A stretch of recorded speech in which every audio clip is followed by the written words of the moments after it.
মুকসুদপুরে খুরশিদা খানম হত্যাকাণ্ডের বিচার দাবিতে মানববন্ধন ও বিক্ষোভ মিছিল।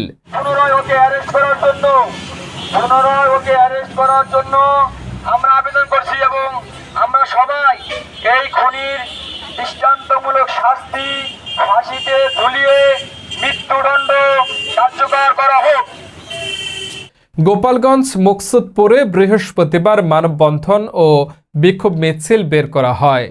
নিহতের বোন মামলার বাদী নাহিদা খানম ও স্বজনেরা অভিযোগ করে বলেন, গত বছর 2024 সালের 21শে সেপ্টেম্বর বিকেলে আমার বোন খুরশিদা খানমকে পেপে দেওয়ার কথা বলে নাজমুল হক বাদল ঠাকুর তার বাড়িতে ডেকে নেয়।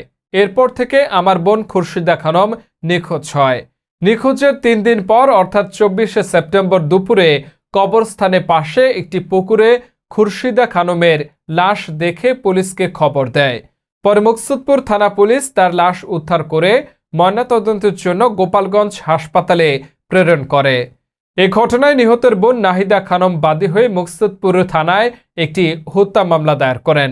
পরে পুলিশ আসামি বাদল ঠাকুরকে গ্রেপ্তার করে জেল হাজতে পাঠায়, কিন্তু আসামি বাদল ঠাকুর কিছুদিন পরে জেল থেকে বের হয়ে মামলা তুলে নেয়ার হুমকি দেয়।